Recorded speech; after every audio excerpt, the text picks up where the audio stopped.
স্বাধীন প্ৰতিদিন গোষ্ঠীৰ স্বত্বাধিকাৰী জয়ন্ত বৰুৱা আৰু ডক্টৰ হিমন্ত বিশ্ব শৰ্মা ডাঙৰীয়াৰ মধুচন্দ্ৰিকাৰ অন্ত পৰিল নেকি? তেওঁলোকৰ কৰবাত মানসিক দূৰত্ব বাঢ়িছে নেকি?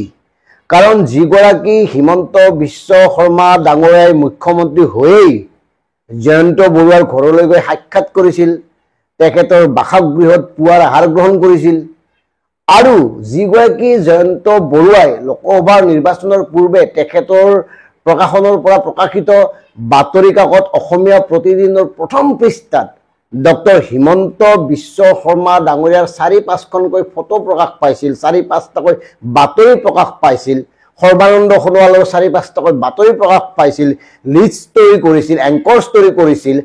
তাৰ পিছত হঠাৎ এই মানসিক দূৰত্ব কিয়? সেইকাৰণে আমি ক'ব খুজিছোঁ কৰবাত তেওঁলোকৰ এই যে মধুচন্দ্ৰিকা তাৰ অন্ত পৰিল নেকি? কিয় কৈছোঁ? ডক্টৰ হিমন্ত বিশ্ব শৰ্মা ডাঙৰীয়াই অসমীয়া প্ৰতিদিনৰ বিৰুদ্ধে কেতবোৰ বিস্ফোৰক কথা উল্লেখ কৰিছে। তেওঁ আচলতে কি কৈছে প্ৰথমতে সেইখিনি হওক, তাৰপিছত আচল কথাটো কৈ আছোঁ। Reflection of the negative mentality, যে অসমৰ বৈভৱৰ দিনতো আপুনি নিগেটিভ কথা ক'ব। মই ক'লো নহয়, আপোনালোকৰ বাতৰি কাকতখনৰ এইটো এটা দোষ আছে। আজি যদি অসমে এভাৰেষ্টত উঠি যায়, আপুনি ক'ব এভাৰেষ্টতে গ'ল, সূৰ্যত কিয় নগ'ল? এইটো জয়ন্ত বৰুৱাৰ এটা বেছিক প্ৰব্লেম আছে। তেওঁ বেলেগৰ ফেমিলিত উন্নতি হ'লে তেওঁ কেতিয়াও আনন্দ কৰিব নোৱাৰে, যেতিয়ালৈকে নিজৰ ফেমিলিত কিবা এটা নহয়।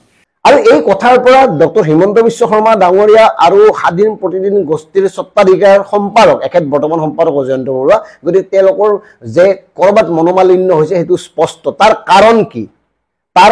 মই আচল কাৰণটো আপোনালোকক ক'ব খুজিছোঁ। কি কাৰণত আজি হিমন্ত বিশ্ব শৰ্মা ডাঙৰীয়াই বেয়া পোৱা হ'ল, বা কি কাৰণত জয়ন্ত বৰুৱাই ডক্টৰ হিমন্ত বিশ্ব শৰ্মা ডাঙৰীয়াৰ ফটো সহ বাতৰি প্ৰথম পৃষ্ঠাত হোৱাই নোহোৱাকৈ ছপা কৰা নাই?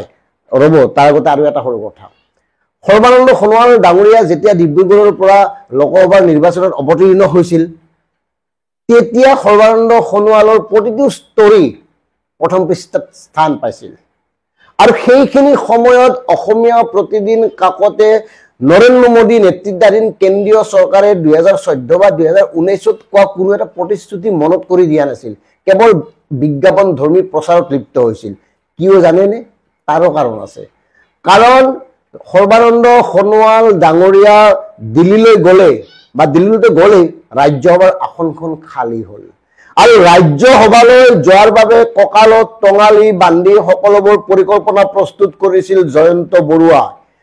অৰ্থাৎ স্বাধীন প্ৰতিদিন গোষ্ঠীৰ মালিক সম্পাদক জয়ন্ত বৰুৱাই এইবাৰ নিশ্চিত আছিল যে তেওঁ দিল্লীলৈ যাব ৰাজ্যসভাৰ সাংসদ হিচাপে, আৰু তাৰ কাৰণে সকলোবোৰ পৰিকল্পনা প্ৰস্তুত কৰিছিল।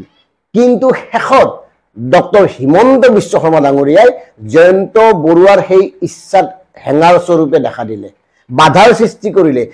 ডক্টৰ হিমন্ত বিশ্ব শৰ্মাই ক'লে নহ'ব, কাৰণ সৰ্বানন্দ সোণোৱালৰ চকীখনত চকু ৰাখিয়ে নিৰ্বাচনৰ পূৰ্বে সকলোবোৰ পৰিকল্পনা প্ৰস্তুত কৰিছিল জয়ন্ত বৰুৱাই।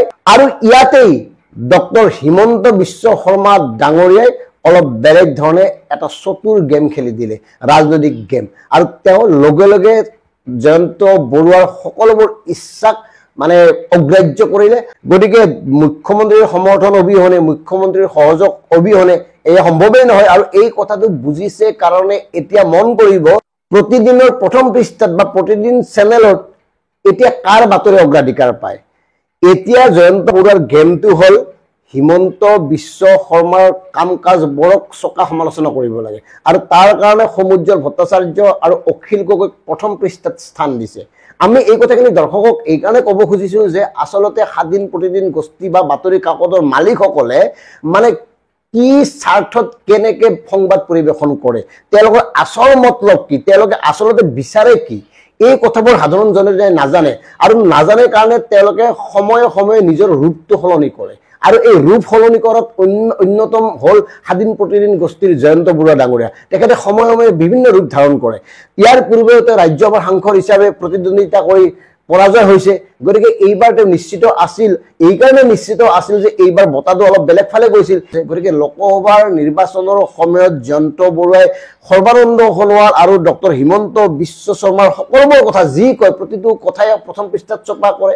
প্ৰাইম নিউজত বাজে, কাৰণ মানে জয়ন্ত বৰুৱাৰ চকুটো আছে সৰ্বানন্দ সোণোৱালৰ চকীখনত, খালী হোৱা চকীখনত।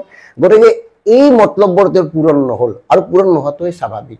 এতিয়া প্ৰিয় দৰ্শক, আমি আপোনালোকক এনেকুৱা সংবাদ মাধ্যমৰ মালিক বা সম্পাদকে কেনেকৈ বিভিন্ন সময়ত নিজৰ ৰূপ সলনি কৰি থাকে, ৰং সলাই থাকে, এই কথাবোৰ তথ্য প্ৰমাণ সহকাৰে উপস্থাপন কৰিম, আৰু আপোনালোকে নিজে অনুভৱ কৰিব কথাবোৰ সঁচা হয় নে নহয়। অৱশ্যে ইয়াৰ অন্তৰালত আৰু কেতবোৰ কথা কাণ্ডেও মানে ক্ৰিয়া কৰে।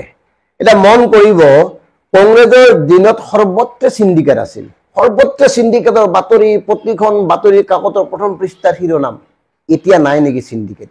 আচলতে চিণ্ডিকেটৰ নামত ক'ত কি হৈ আছে অনাগত সময়ত আমি ইয়াৰ বিষয়েও সবিশেষ প্ৰতিবেদন প্ৰস্তুত কৰি আপোনালোকৰ সন্মুখত উপস্থাপন কৰিম। ধন্যবাদ।